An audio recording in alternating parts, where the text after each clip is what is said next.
Like many business owners, when I first got started, I didn't have a clue about hiring. I just imitated what I saw other people do in interviews, and the results were, well, mediocre at best. That was until about 5 years ago when I met today's guest, Uģis Balmaks.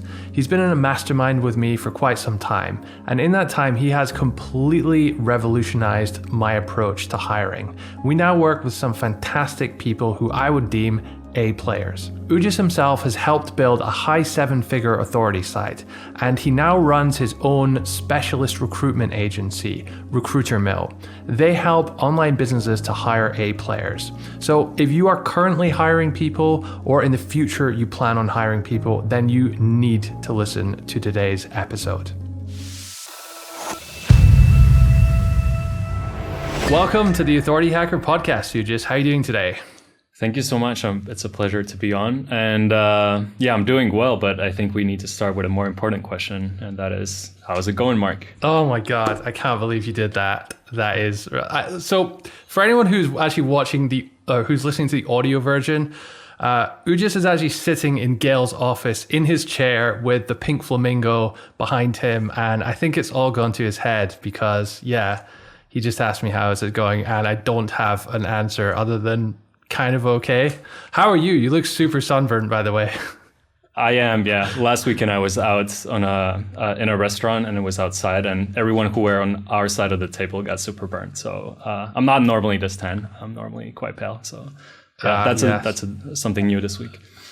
I miss the Eastern European sun in Budapest. We've got our warmest day of the year here in Edinburgh, Scotland, and it's 20 degrees, and everyone's going crazy because it's so hot. So. Yeah, not quite the same. But for those people who are listening to this who don't know who you are, which I think will be quite a lot of people, who are you and why should people listen to you about hiring? Yeah, absolutely. So I used to own an authority site. It was called iPhonePhotographyschool.com.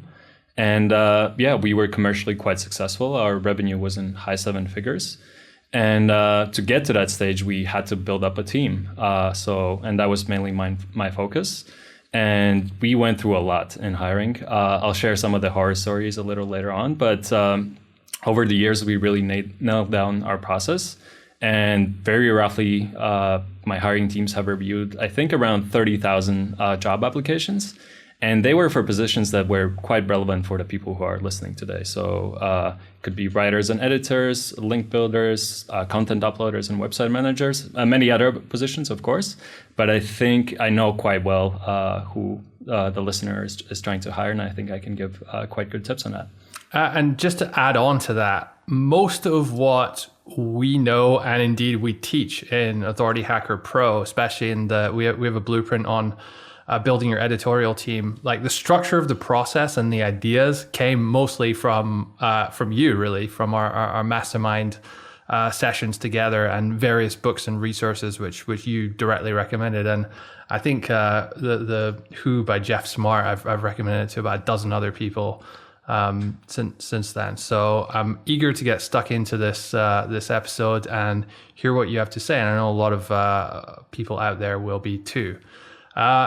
So I want to start by asking you about Eastern Europe, because 10 years ago, when I first got into doing online marketing and building websites, everyone was talking about hiring in the Philippines. But that talk and that dynamic seems to have shifted a lot more in the last 2-3 years towards Eastern Europe. Why is it such a great location to hire from at the moment? Yeah, well, first of all, I'm from Eastern Europe. I'm from Latvia, and now I live in Hungary, in Budapest. So not only have I have the hiring experience from this region, but I also lived here my entire life, basically. And very simply put, the advantage of Eastern Europe is value for money. So people from this region are close to what they can deliver, but their salary and income expectations are much lower than for people maybe from Western Europe. And we're no longer kind of the stereotype from 20 years ago when we were kind of backwards countries recovering from communism. And in professionalism, we're really close, and we're catching up by the year to Western Europe. And but still, because of the income difference, you will get vastly different people who are willing to do the work for $1,000, for example. So someone who's willing to work for $1,000 in Eastern Europe would be quite a strong performer, or in many cases they would be. And someone who's willing to work for $1,000 in Western Europe is probably not a very strong performer, let's put it that way. So, and that's a major point I wanted to bring home today, that you can get for the same amount of money, you can get a much higher caliber of people if you go for Eastern Europe. And really, it's not only Eastern Europe, although it's a great place, but there are many other great regions that you could look at. But if you set up your hiring right, which we'll talk about, these sort of candidates where they're willing to work for less than equally skilled candidates from elsewhere, those are the ones you'll be attracting if you do your hiring right. So that's why Eastern Europe is so great. And the other major thing is English. Our English is on average quite good. So like our university textbooks are in English. All the good TV shows are in English. If you're interested in basketball like I am, then all the podcasts and all the articles are in English. So just to have kind of a fulfilled life, you need to speak English really well if you're from a small country. And that's kind of the other side benefit to Eastern Europe as a region. One other thing I'd maybe add to that is like the cultural similarities. I tend to find it easier to work with someone from Eastern Europe. Like it's kind of hard to describe, but I've noticed a lot with Filipino staff in particular, and other sort of East Asian countries as well. They can often be like, unless you really work with them, they can often be like scared to maybe challenge you or tell you, like the boss, you're wrong. Feels more, I don't know, egalitarian in this part of the world, at least. Do you agree, or what are your thoughts on that? So yeah, of course, we're talking in generality. So, and we always want to be careful with that. But on the general, I would agree with you. And it is kind of, there is something to being exposed to a similar way of thinking. That's just a lot of things in the background that you maybe wouldn't think about, or you wouldn't think someone else would perceive differently. Sometimes you get that with a person from a very different culture, and the Eastern European and maybe the Western culture, they're quite similar. So in that sense, yeah, it's definitely another benefit to hiring from this region. And I guess also the time zone as well. I mean, I'm speaking for someone from the UK. I mean, a 1 hour time difference, you're working with someone throughout the whole day. Now that sometimes is an advantage, but I guess can also be a disadvantage if you need stuff done overnight while you're asleep or whatever. So there's, I guess, that to factor in as well. Okay, so tell us about the hiring process. Like, I guess when you start thinking about a role you want to hire for, what are the first things you need to be thinking of before you even go posting a job ad or anything like that? Right. So first, I'd like to decide whether the role will be full-time, part-time, or freelance. And yeah, the way how to decide that is to think whether there's close to full-time work to be done. And it should be the same type of work. So if there's some link building you want to get done, and then some website management, and then maybe some customer support, you can quickly get into trouble where none of these things get done well enough. So you want there to be enough of work to hire someone full-time. And to me, full-time is much preferable to part-time or freelance. Most people, including myself, are not good at focusing and doing many different things or having many different projects at the same time. And if you have someone who has a different professional focus than your thing, your project, they might just get kind of distracted. So definitely recommend taking on someone full-time. And yeah, of course, at the same time, it's a more expensive and a fixed cost. So you need to decide whether you're willing to take this commitment. And part-time can sometimes be a good solution. If it makes sense for you and the candidate, maybe there's not as much work to be done.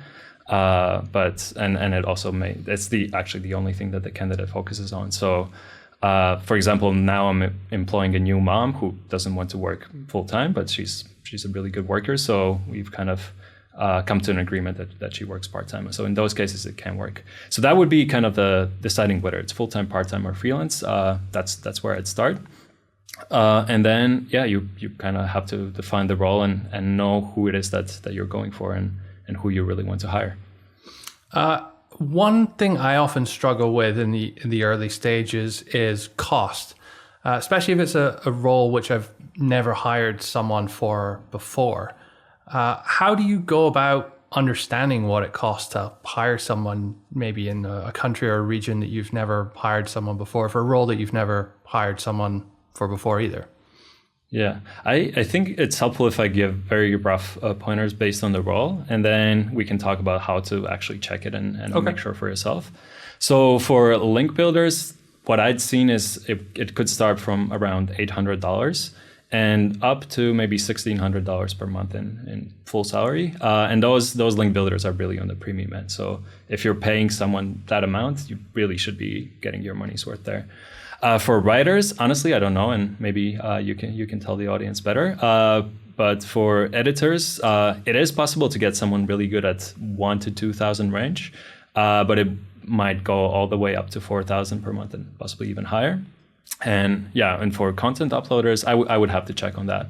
But yeah, and how I go about checking is I'd pretty much go and see what other people are offering. So you'd go on job sites where people are hiring for these roles, and I kind of see, because many job ads include this information. And the other approach, how you could go about it, is just to ask the candidates. So you don't disclose the amount up front and see what they expect and kind of think whether it's a reasonable deal or not. I do prefer to let people know in advance. So I'd rather check what is the appropriate amount and list it in the ad. And that way I can speak to the right kind of person and kind of identify that this role is really for them. But yeah, that's another reasonable way to go about it. I think it just makes it you get a lot more applicants in if you don't specify a salary, because people are, I guess, expecting different ranges. So it makes it harder later on to have to filter through more applicants. At least that's what we found when we've posted job ads for writers without specifying a word rate, for example. I would say that for hiring writers, we've never really made it work full time. I know some companies who definitely have.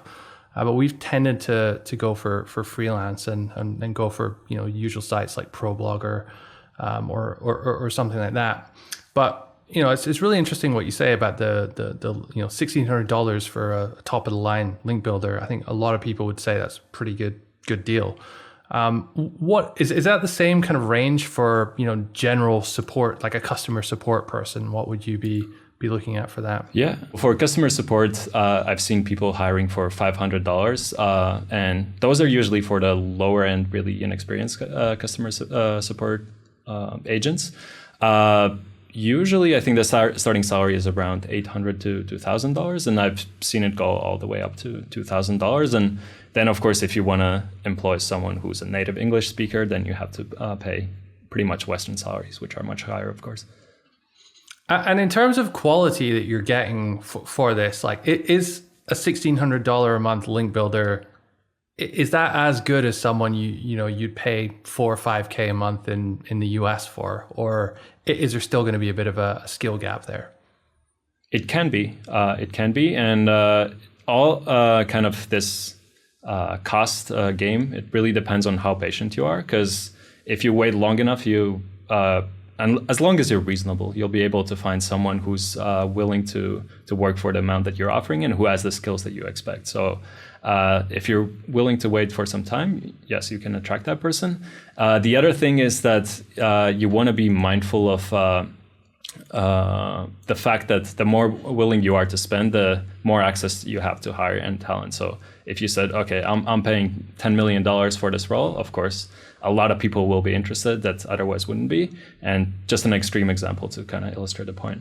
And then, of course, if you go to something reasonable, the higher you go, the more people will be interested. That's pretty much the rule. And then you can choose from the best people. So that's kind of how I approach it. And I guess one guideline here would be the more creative you want the role to be, the more you want to kind of open up the talent pool and have more candidates come in. Because if the role is for someone who will strictly follow processes and kind of do something really well documented and designed, the easier it is to find someone. And the stereotypical example here is McDonald's, who have really nailed down their processes, and they can have someone come in and basically do the job without any skills, and they provide all the training. Whereas I'm personally not nearly as good at defining processes, so I kind of have to pay more to get the results that I desire. So that's kind of the other rule that I'm going with. I know you've hired quite a lot of link builders in your time, and I know that's a skill or a resource which a lot of people listening to this show are going to be interested in learning about. How have you tended to split that role? Because on the one hand, you can have a lot of research and digging through Ahrefs, building prospect lists, which to me is a kind of data-driven person. And then on the other hand, you have people crafting outreach messages and talking by email, negotiating, doing that side of it. Have you tended to hire people who do both or are stronger in one area? Yeah, so here I would be really careful because these two areas of the job are quite different, and usually different type of people will be good at either role. So if you want even someone who can come up with their own strategies and kind of really think, okay, what are the things that can work here? So they have to be creative, they have to be energized by challenges and kind of willing to approach them and come up with creative solutions. At the same time, person who's crafting these emails and especially sending them out, there's a huge grind factor to the job. So then it's kind of the opposite personality. It's someone who's okay to do the same thing over and over again, and they don't get bored by that. But many times they're also not energized by challenges, and then they find it kind of hard and not something they want to do. So often I try to split the role. Or another way to approach it is if there's someone on your team who can come up with a strategy or consult with the strategy or kind of supervise the process, then you can kind of have that part of the job taken care of by someone else. And then usually I bring in someone who does bulk of the work, who does the outreach, and who's okay with the grind aspect and still is a really good writer and has all the other attributes that are necessary. But the kind of creative part I usually leave to someone else. Interesting. Okay, so let's say we've decided that we want to hire someone. What's the next step? We write a job ad. How do we go about doing that? So yeah, the kind of first thing I do is define the role and see what I'm really looking for. And what helps here is creating a list of a few characteristics that you're really looking for in the best candidate. And a great way to come up with that is to think about the people on your team that you worked with in the past and what sort of characteristics they have, and kind of list them and think about, okay, there was this person, it really worked out. I wonder why, and kind of list some of the qualities you really appreciate about them. Also, many people really kind of instructive exercises going through the people that didn't work out and understand why that didn't work. And then also seeing, okay, this is a no-go for me, and kind of go through it in the negative way. And once you have the kind of the characteristics that you're looking for, I would say kind of two first steps that go hand in hand. One is writing the job ad, but even before that, I'd see what else is there. So what people are posting, what kind of job ads, and kind of learning from other people. Many times they won't do such a good job.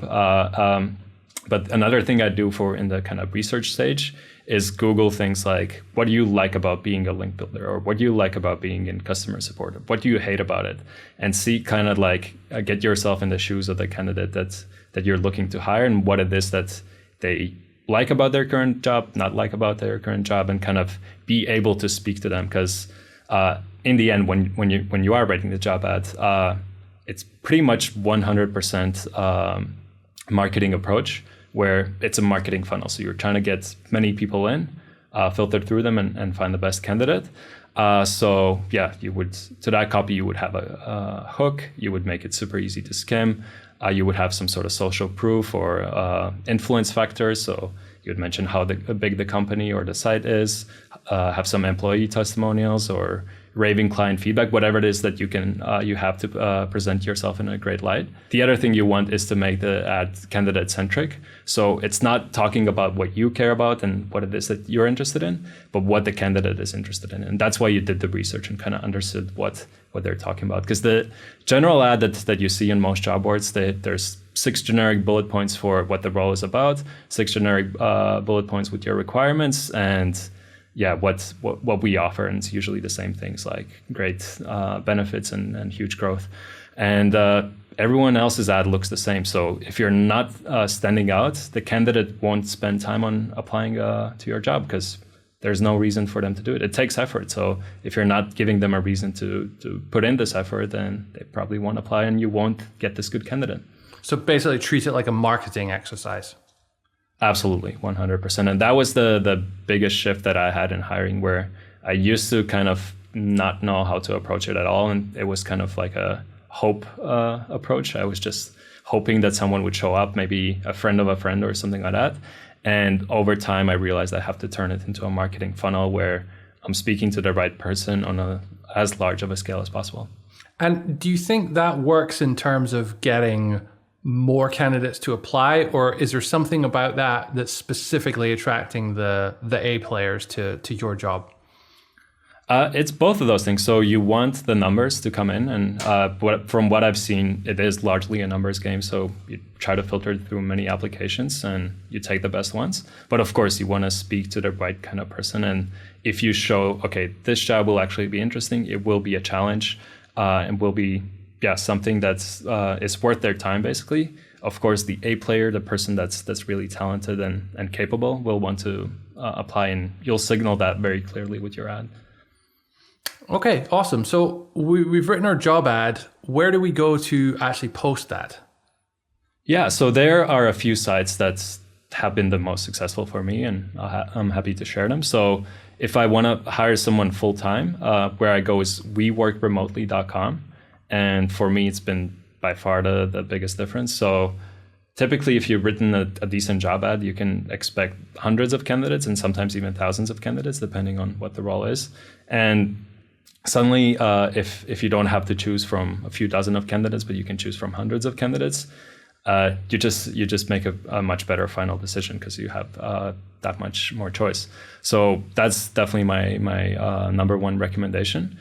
If we're talking about Eastern Europe, JobRack.eu is a classic place. Although, to be honest, I haven't seen that many candidates coming from it. So I usually go to We Work Remotely myself, but JobRack would be another decent place. Is We Work Remotely a global site, or is it European centric, or? It is global. Okay. So you will get candidates from around the globe. But as I said, my approach is trying to get in the candidate that matches my requirements and that is willing to work at a rate that I'm also happy to pay. And I don't really care whether they're from Eastern Europe or anywhere else. Of course, I'll filter for all the things that I'm interested in, including the cultural aspects that you mentioned earlier. But yeah, I'm fine if they're not necessarily from Europe. So that's why I like We Work Remotely. Okay, and then how do you start off the application process? Do you have people send their resumes in, or do you take a different approach?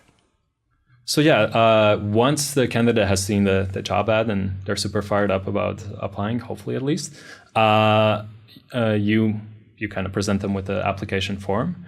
And what you want to do in the form is to give them very specific instructions. So they might be, stay structured, don't go off topic, feel free to show off and like kind of put your best foot forward. And if they're not able to follow these instructions, what are the odds they will do a good job when they actually work for you? So they're really simple. So if they can't do that, most likely they won't do a good job later on. So, and surprisingly, about 80% of people are just not able to follow these simple instructions. So, and you can kind of discard them. And the other things you see is kind of maybe a little more subtle. If they're not that structured, or they don't speak very good English, or kind of these subtle little things that might show that they won't be the best candidate, feel free to reject them immediately. Because what I've done is actually gone back and looked at the applications of all the people I've ever hired. And what I saw is that the ones that worked out really well, they had perfect applications, nothing to kind of complain about. And if you don't see that, you can feel quite free to reject them, because if they're not presenting the best version of themselves in this application form, what are they really doing? So if if they don't make this connection, they probably won't do a good job later on. Do you have any sort of trick questions or interesting questions you like to put in there that really tell you something about a candidate? So a couple that I like to use is one, why are you applying for this role? And I kind of try to see if their motivations are reasonable and if it makes sense. And also if they put in at least a basic amount of effort into it. If it's just a one sentence reply, then it's, once again, pretty easy discard. And the other one that I really like is I ask them to go back to the job ads and address each of the requirements that we have of them. Usually it's about 5 to 8, and address each one and kind of explain why they're actually a good match for the role. So this does two things. One, it's kind of a loop they have to jump through, and it shows that, okay, they actually took the effort and went back and checked what the requirements are. And the other one is that, you give them an opportunity to sell you on the aspects that you really care about. So because of this reason, it's why I include this question in every single application form. And then I like to see their resumes. I like to ask them about the salary expectations, but those are kind of smaller questions that are just basically a one-line answer. What percentage of applicants are you discarding at this stage after you've looked through the application forms? Usually it's 80 to 90%. Wow. Okay. So how many applications do you really need to be confident that you're going to hire someone for a role? So at this stage I'd like to see at least a few hundred applications before I want to hire someone. And there have been extreme cases where the number of applications has been in the tens of thousands. Wow. But the thing is, even if you go from, let's say, 10 applications to 50 applications, you're doing 5 times better already. So whatever you need to do to increase the number of applications, what I do, and this is how I'd start out.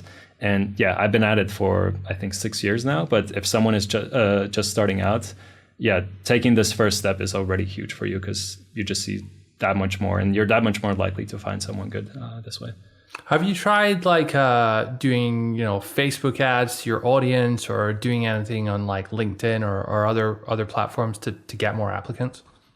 Yeah, so I always try new stuff and try and see what works. So things I've seen reasonable success from is Facebook groups. So there are a few from in Eastern Europe. So basically every major city has their own Facebook group for jobs. And in Budapest, I think there are 5 to 7 different groups. And I see that there are people who post there every single time and they get reasonable results. For me, the major job sites are just much less effort for much bigger benefit. Of course, I have to pay for that. So if someone's sensitive about the money that they're spending on ads, that's a good consideration, because posts on Facebook groups are usually free. And this is a kind of a way how you can drive at least a larger number of applications than most job boards are able to give you. And then I have tried Facebook ads. Honestly, never really worked for me, because I don't think, so once again, you're taking the marketing approach and you're trying to approach people who are looking for a job at this moment. No one else will really apply if they're not looking for a job. Unless you can really speak to them, they won't apply. And in most cases, that's pretty unrealistic. So you can kind of, I think for that reason, Facebook ads have never worked for me. I've also tried LinkedIn and kind of local job boards in maybe Serbia or Ukraine. And there, I've never seen much success from that either. Maybe I'm doing something wrong. It's entirely possible. But from these kind of alternative ways, I think I can recommend Facebook groups the most. Yeah, a couple of interesting things I've heard is with a Facebook group, if you message the owner of the group, I know one guy who did this and basically paid them like $30 or something. It's like, can you post this job ad and pin it at the top of the group, and got like, I don't know how many it was, but like a lot more applications that way than just if you're one person posting in the group. And regarding like promoting either on Facebook or to your own audience, I think there are maybe certain roles which that can work. Like, for example, if we ever wanted to hire, let's say, a community manager, then it'd be important to hire someone who, was a member of our community, was a customer essentially. So I think in those situations it can work. But Yeah, I've never really had too much success in I know a lot of companies will email their list when they have a job, but I haven't seen that work out too many times. Have you done that before? Or heard of that So before? I've done that in the past, but we kind of limited that because what happens is we have hundreds of people applying who are our customers, and at most there will be one person that we hire. So we kind of piss off 99 customers to get this one role. And depending on the customer lifetime value, I guess you can make that calculation whether that's worth it. But it didn't feel right either way. So we kind of stopped doing that after a while. Okay, so let's say we've got all our applications in and we filtered out 90% of them. What's the next step? Yeah, so the next step you want to do is test the candidate before you actually speak to them and invite them to a short interview. And the reason for that is that a test job is by far the best predictor of how well they're going to do on the job. So most people will appear reasonable in a short interview, even if it takes 15 to 30 minutes. It is still time from you. It's a time you have to schedule. And you won't learn that much in the screening interview compared to the test job. And the other thing about test jobs is that not only they don't require that much time investment from you, they're so much more telling. So, or more people fail the test job than fail the screening interview. So once again, if you're approaching this as a funnel, you want to eliminate more people before you kind of put in your own hours. And that's a huge reason why we're doing testing first. So, I mean, what kind of tests do you typically run for people? Yeah, so we give them a task that they're very likely to do day in and day out. So if it's a link builder, it would be writing outreach emails. If it's just a regular writer, write a short article or a part of an article. If it's an editor, edit an existing article. So whatever it is that they'll actually be doing. And you want to make it as close as possible to the actual experience that they'll have on the job. So let's say they're a developer, not only you want them to write a piece of code, but you want them to write a piece of code that will actually integrate into your system. So you want to kind of make sure that it's as close to the actual job as possible, because there are many kind of intricacies that you maybe wouldn't tell otherwise. So yeah, you want them to basically do what they'll be doing every day. How big of a task would you make that? I mean, are you going to ask people to spend a few hours or a day doing it, or what kind of length of commitment are you looking at there? I think the sweet spot between really understanding what the candidate is capable of and also not taking too much of their time. So because once again, it's a funnel and you lose people in this step. I think the sweet spot is about 2 to 4 hours that you can reasonably expect from them. Sometimes we go longer if it's a more kind of involved position, but 2 to 4 hours seems to bring the best results. And do you pay for their time here, or is it always free? For the most part, almost always it's free because we're not asking for that big of a commitment. Sometimes what we do is do an initial test job, which is free. And then if we're still not sure or we'd like them to do basically more work for us, we start working with them on a freelance basis. And we kind of see, okay, is this really working? And one position where this was kind of critical for us was video editors. Because from one video, you can only tell that much about their skills. So we wanted to edit at least a few videos on a freelance basis to see what they're really capable of. And what are you giving them? Are you making a video for how you do what to do? Or are you just saying, hey, we're this site, we want to outreach to these sites, go away and do it? How much help or assistance or structure do you give people? It depends, and it depends on kind of your expectations for the roles. So in most cases, we give them as much information as possible because that simply increases the chances of them succeeding. Because you often have these kind of unspoken expectations that you don't really know that you have. And if you see a candidate doesn't match it, you think, okay, this candidate is no good because they don't realize this really important thing about the job. But if you put it down on paper first and you explicitly told them, this is what I want you to do, then you can be much more certain that they were not able to fulfill your requirements. So I like to give them some context. In terms of format, it's usually a Google document where where we provide the background of the task, kind of some of the SOPs that we have if we have them, and what sort of deliverables we expect of them. And how long do you typically give people to complete the task? Like a week or?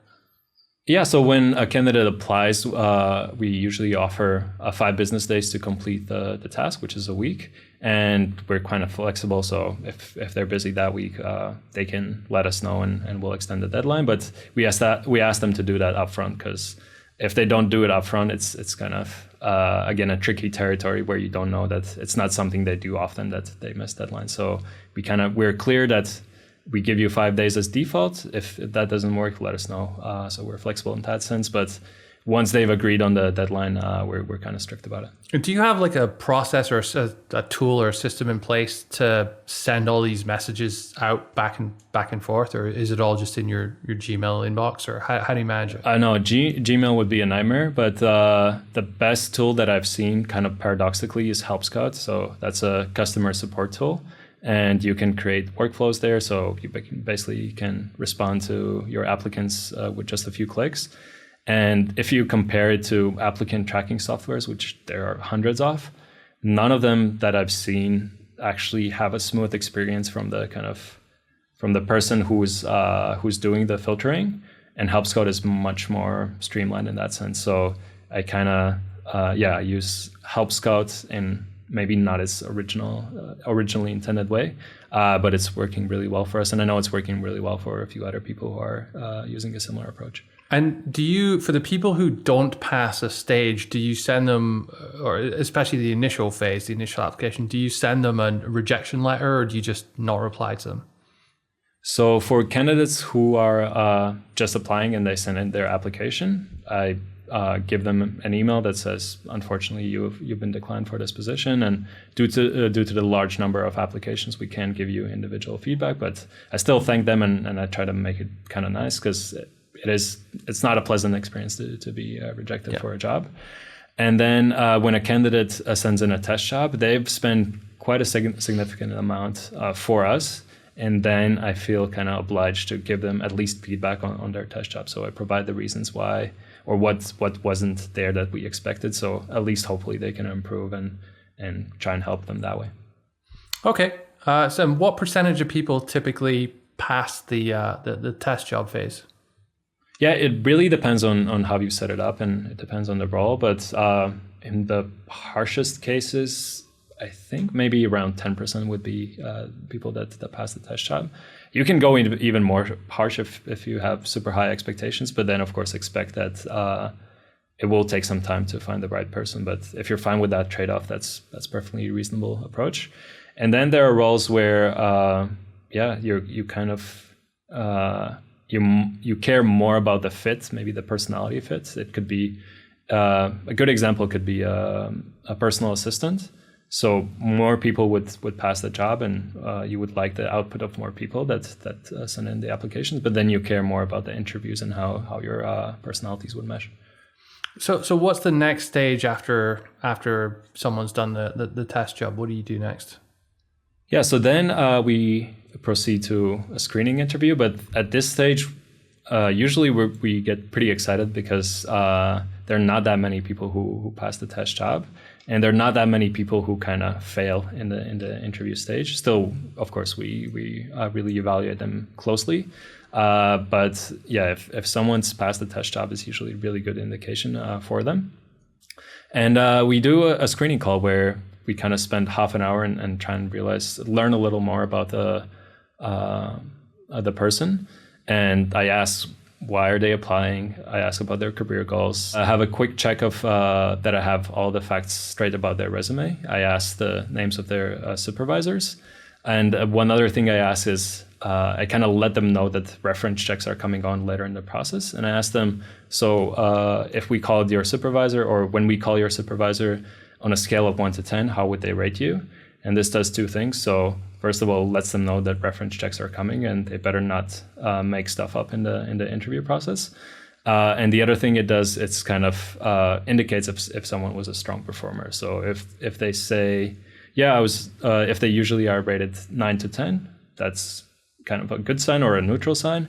If they start saying, oh, they would rate me 6 out of 10 or 7 out of 10, and it happens many different times in a row, then it starts to raise some flags. So that's the other thing it does. And a big reason to ask on this stage already is asking for reasons for leaving the jobs and any big breaks that they had on their resume, and kind of know their motivations and why they left. And many times when you're changing a job, if you're doing a really good job, your supervisors will want to keep you.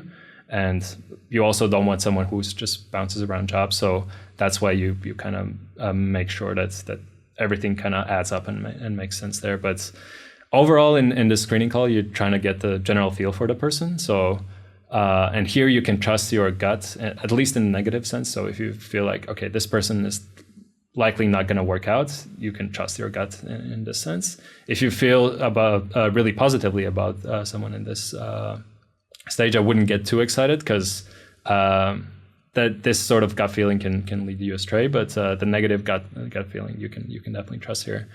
And the other thing you check kind of overall is kind of their motivation to join alliance with someone who's willing to stay for a long time with you. You identify potential questions to ask more about. So in the long interview that's coming up, and if their reasons for leaving a job were unclear, that could be an example of a thing to ask more about in the long interview. And also you want to make sure that that the salary that you offer will make sense for them. So I usually ask point blank what their salary was at the last job, and if it's much higher than what I'm offering, I don't see how we're gonna be a fit for the long term, because if they're used to a higher salary, usually people don't downgrade that much, at least. So that's another thing I definitely want to make sure is there.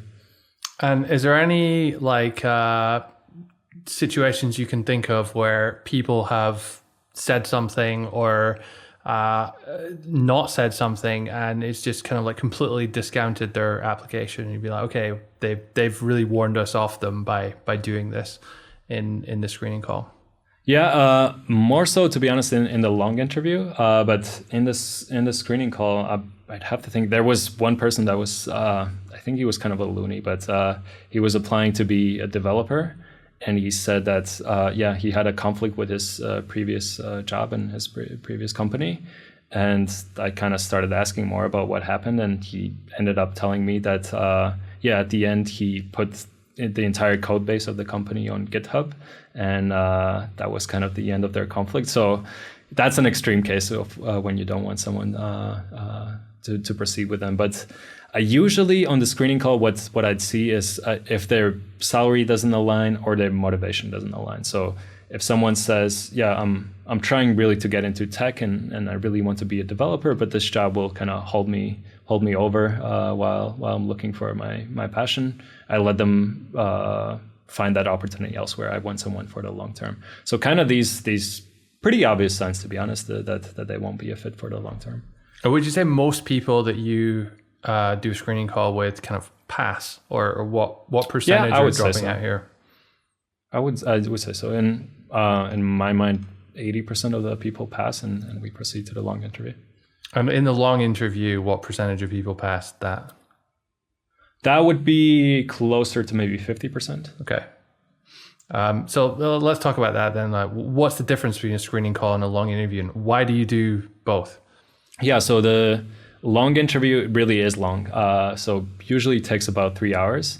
Wow. And that's a lot longer than most interviews people do. It certainly is. But there's a reason for it. So the first and kind of obvious reason is that you'll be spending hundreds of hours with this person. So it makes sense to spend some time up front and kind of to get to know them before you make all this investment. And really from both sides, it also makes sense for them to really know more about you.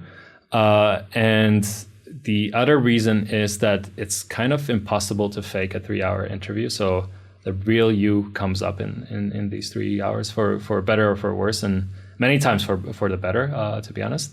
But you can really get to know the person that you're hiring, and it doesn't mean they have to be perfect. Everyone has flaws, and those flaws come up, but at least you know those flaws in advance, and you kind of know what to expect. So that's kind of the idea. And of course, if we're doing a 3-hour interview, we don't want to be doing it with everyone. So then we do a screening call before that, just to kind of limit the effort a little bit. But before, at this stage, you're really serious about offering someone a job. So it makes sense to do this in kind of time investment. What kind of questions are you asking for 3 hours in a long interview? So what we do is we go through all the positions that they've had in the past, and we ask the same few questions. And those questions might be, so how did you get this job? What did you like about it? What you didn't like about it? Who was your supervisor here? How would they rate your performance, and how was it working with them? Why did you leave the job? There are a few more, but that's kind of the idea. And if you want to look at the full framework, it's called top grading. And if you Google top grading interview guide, I think you can find the questions that you should be asking. And but kind of in those 3 hours, you'll find maybe 5 or 6 major points or major turning points that you really care about. So you're spending all this time to really get to these kind of takeaways or meaningful moments in their life. What they might be. So what you're looking for is whether they have a consistent track record of success. So if someone's been successful before, they're that much more likely to be successful with you.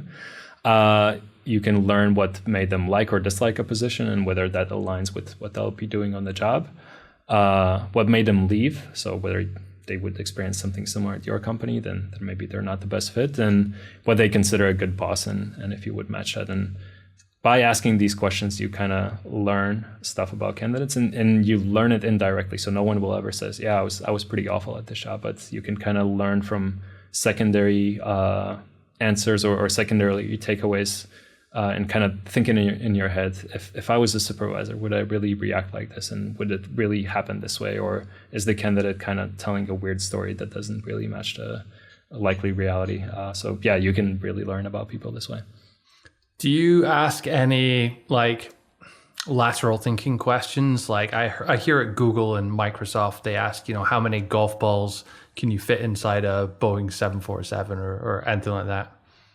Yeah, Google have kind of went away from that because they study hiring massively, and they kind of they're coming up with the success factors, and one of the major ones is kind of the past success in a similar role that they found. So that's why I like test jobs so much. These kind of brain twisters or whatever you'd call them, they're not a great predictor for success. So that's why I don't ask them. Okay, interesting. And is there any questions which you always put in because you think like, oh, that's going to really tell me if a person is good at X, or do you throw in like math questions or anything unusual? I honestly, no. I don't think, once again, I'm always going for everything that's a great predictor of how well they'll do on a job. Mm-hmm. And these kind of questions, they maybe could blow me away or could really impress me, but that's nothing to do with how well they'll do on a job. So I've kind of grown to dislike them or kind of seen them as irrelevant in the process. So mm-hmm. I really don't go for them. One thing that where we sometimes do stray from the process is if the role is quite creative. So it could be, let's say, a manager for a division of a company. Then we have a separate interview, which is kind of a case interview for the role. So we ask them, what would you do in this situation, or how would you approach this problem? So more job related questions, and then kind of see how they do there. But that's about as far as I would go. And you mentioned earlier that you always check references. I know that can be notoriously difficult, especially to get an answer other than yes, that person worked here. I think a lot of companies seem to be paranoid about getting in trouble with legal threats or whatever if they say anything remotely critical. How do you navigate that? So first of all, the reason why the references are there is kind of a factor that lets the applicant know their version of the reality won't be the only version that we'll be considering. So they're a little more careful about kind of embellishing maybe their accomplishments or something like that. So that's one huge reason why we have them in the first place. But the other reason is that you can still learn about the candidate, and it's honestly, it's rare when someone says something negative. but you can learn about their strengths, their weaknesses, and you kind of know who you are taking on your team. And that's a huge reason why I still like doing the reference calls. And one other thing that's kind of helpful with references is that we always ask the candidates to arrange them. So it also kind of shows their resourcefulness. So if they're not able to close this kind of deal or this process of that we require them to do, they're likely not to be able to close different processes that are really important to get things moving in your company. So that's another kind of small predictor there. But when I'm on the actual call, so I kind of try and put them or the references in as neutral shoes as possible. So I ask them to not necessarily were they good at this thing or bad at this thing. I ask them, how would you rate them compared to other candidates? So then they have to say, or average, or above average, or below average. And they're if you frame the question in this sort of way, they're much less likely to kind of be so careful that they say something bad. They're more likely to give you an honest answer. And the other thing is that I really like to make sure I get right is I ask about them leaving, and I like to push a little bit there. So if they say something didn't work out, but I would take them back anytime. So why haven't you taken them back? Because that's kind of a natural thing to do. So I want to make sure that they're not just giving me an easy answer that they know I'll like, but something that actually happened. Okay, great. And so when someone makes it through all these stages, is that you're hired? Congratulations, or do you do like trials or anything like that? So normally in the normal process, we do kind of a regular 3-month trial. So as you would probation in any other period, kind of probation period. Yeah, exactly. So that's kind of the typical case. There are cases when we like to do some more trial kind of jobs, and especially it's okay for roles where people are used to freelancing. So video editors is one major one that comes to mind, because most of video editors are freelancing anyway, and they're like, okay, I'll freelance with you kind of seriously, and we give them extra projects. And then once we see, okay, project after project, it's working out, then we're kind of happy to take the person on full time. But for many other roles, it's not that realistic because people currently have a job and they're looking for the next job. So I kind of go with pretty much offering them the job on the after this reference check stage. And do you get many people sort of negotiating hard with you on the salary at this point, or have you kind of specified and ironed that out before in the process? So by asking about the salary early on and what they think, their expectations, and also making it clear in the job ad, I can't think of a case when there's a major disagreement. There are people who try to negotiate at this stage, but to be honest, it's kind of hard to do from their perspective because we've put the salary there. Usually it kind of goes with what you've already kind of agreed on by implication throughout the process. Do you specify a salary range or like just a one number? Range is much better in my experience because there are people who are used to much lower salaries, and they're perfectly happy to work at the lower part of the range, and that's what usually they write in their salary expectations. But then I also provide a max number to kind of not miss on any candidates that I'd be happy to take on, but I would only accept the max number. So a range is the best solution I've seen here. Okay, so you've spent a number of years doing this, both in your own businesses and now helping other people do it in their business. Back in your own business, what was the difference between hiring people like this and your previous process? What did your previous process look like before you did all this stuff? The previous process was basically me going on an interview, not really knowing what I'm trying to achieve there and what's going on, and I was mimicking what I've seen other people do or what I thought should happen in job interviews or what happened when someone is interviewing. Where do you see yourself in 5 years? Yeah, exactly. Yeah. And that obviously is not a good approach, and I have some awful experiences there. The most extreme one was a developer who actually stole from us. So he redirected our checkout to his PayPal and like kind of took part of our income. So yeah, that was awful. And by the way, anything he did before that, so when he was working on the actual task, he did that at the end of his kind of tenure. Anything he worked on before, he kind of pretty much broke anything he touched, and this was the only thing he was able to make work. So that's, I think, the most awful example I had. But there was also kind of a more mild case when we hired an editor who was in charge of explaining iPhone photography, and our audience is older people, and they're usually not that good with technology. And she wasn't that good with technology herself, and we kind of learned it pretty early on, and that was just something we hadn't thought about as important in the process. So, and it's, at the end of the day, it's someone who can't really do the job. And maybe if you don't like confrontation, you can pretend for a while that everything's going well, but sooner or later you'll be confronted with the reality that they're just not good for the role. And on the flip side, you can get people who love your job ad. They love your company, they're excited to be there, and they're excellent performance. And at my previous company, so we had an insane productivity per person. So we were a team of 15 to 20 people, depending on the stage we were at. And yeah, we had high 7 figures in revenue. That's really, really good. So if you really take care of your hiring process, that's the kind of results you can get. Awesome. And we mentioned the book Who by Jeff Smart. Is there any other resources out there that you recommend on this process? Yeah, Who is like my Bible for hiring. That's where I base my pretty much entire process from. So if you like the process, you want to implement it yourself, start there.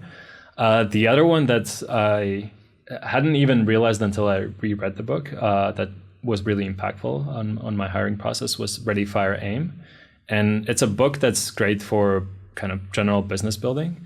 But the hiring section was kind of short, but really impactful. I realized now that I reread it a few months ago that the way he describes the hiring process is exactly how I do it now. And I think it might have been where I even got the idea from without realizing it. So that's a cool little section to check out. I've heard that one's good as well. I haven't read it myself.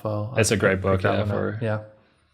Cool. Is there anything else about your hiring funnel which I haven't asked you, which I should have asked you?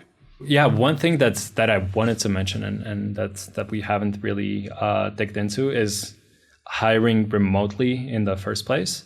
And that's was something that I didn't realize I need to be doing for a long time. So as I mentioned, originally I come from Latvia. My town or city is Riga. It's about 600,000 people. And what happened was that I wrote a great job ad that was for a developer position, and I had exactly 3 people applying over 2 weeks. And that made me realize, okay, this is not going to be good enough. And also made me realize that, wait a second, I can go for 600,000 people that are in my job market, or I can go for basically the 8 billion people that are there around the world. And the difference is just so massive. And as soon as we posted the job ad on We Work Remotely, we got hundreds of candidates, and we found some really, really great ones. So yeah, if you're kind of thinking about, should I hire locally? Should I hire maybe even in my country? Or should I go globally? I would always recommend going globally just because of the scale you're able to reach that way. Okay, awesome. So your website is Recruiter Mill for anyone who's interested in checking out what you do. But I thought it was really interesting because when I was over in Budapest a few weeks ago, I was talking to Jason, who's an Authority Hacker Pro member and runs an agency as well. And you basically hired all of his staff for him. Like, can you tell us exactly like how that worked and how other people can take advantage of this service as well? Yeah, absolutely. So when Jason and I started working on hiring, I didn't even have the agency at the time, but I was kind of consulting him because of the many things I've done in this space. And he was in kind of a weird position where his marketing for his agency worked so well that he couldn't service all the clients that were willing to work for him. So he basically could get the clients, he couldn't get the people that would do the job done and and he'd be able to charge the clients. So that's why hiring was a huge pain point for him, and also just the results that he was seeing. He wasn't able to find good people, or many times the people he ended up hiring didn't work out, and it was kind of a headache for him. So initially I just started consulting him, and he improved and he got much better candidates. And over time, of course, as he progressed, he had some questions about the interviews or the process. And at one point I said, maybe I'll do an interview for you and we see how it goes, because he had some specific questions about the interview. And after the interview, he was like, yeah, this was really good, but I just don't have the bandwidth for it. It's not my skill set. I just wish there was someone like you that could do it for me. And that was kind of the light bulb moment for me to start an agency and start working in this space quite seriously. And since then, we've hired 5 link builders for him. And that has, for his relatively small team of now around 10 people, that has been a huge change, because if he has double the workforce, he can get twice as many customers pretty much. So that has been huge for him, and his profit has shot through the roof. And he also has a much more engaged team now, and there's also much less on Jason's plate. So he likes to say... He basically sorry, go ahead. Oh yeah, I just wanted to say he likes to say that working with Recruiter Mill and my team was the biggest win for him in 2020, and that was super nice. How's that for a soundbite right there? I love it. I was going to say though, does he literally come to you and be like, Ugis, I need a link builder, and then you do everything, and you're like, here is your link builder, or like, what are you giving? Does he make the final selection? How does that work? So it depends on the client that I'm working with. And Jason actually likes to be quite involved. So he looks at the candidates and he gives his insight, and he likes to be present at some of the interviews, and so he can represent the company as well.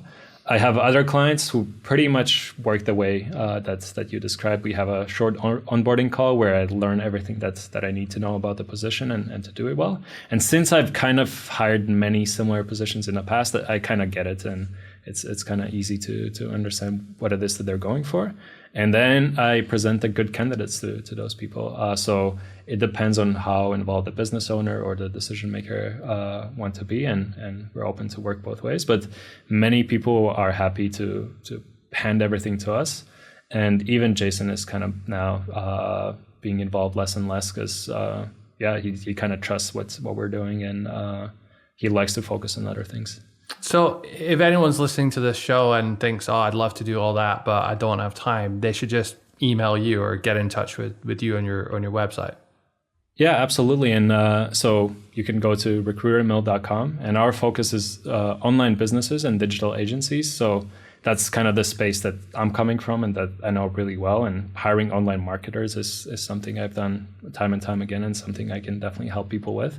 So if you want help with your authority sites team, or maybe your agencies team, go to recruitermill.com, write me an email, and we'll see how my team can be helpful. And what I normally do is we get on a quick call. I give you a free strategy for your business, and then you can decide whether you want to implement it yourself, and that's perfectly fine, or you want me to help you with the implementation. So that's pretty much the model.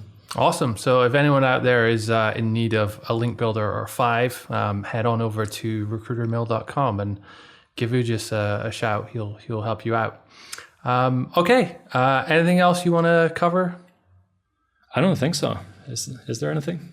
No, I think we're good. That's been a long one. It's 84 degrees Fahrenheit in my room right now because it's super hot outside. I have to close the windows so all the noise doesn't come in. So I think we'll finish it there. But Ugis, thanks very much for coming on. It was fascinating to learn how you do this in such intricate detail. I'm sure people will get a lot from this show. Awesome. Thanks so much, Mark. Great. So if you guys enjoyed this episode and you want to hear more about this kind of topics, then be sure to leave us a comment, drop us a like, subscribe to the show. I know 50% of people watching this on YouTube are not subscribed, so hit that subscribe button, that bell, all the good stuff. We'll be back in a couple of weeks with another episode. So until then, see you later.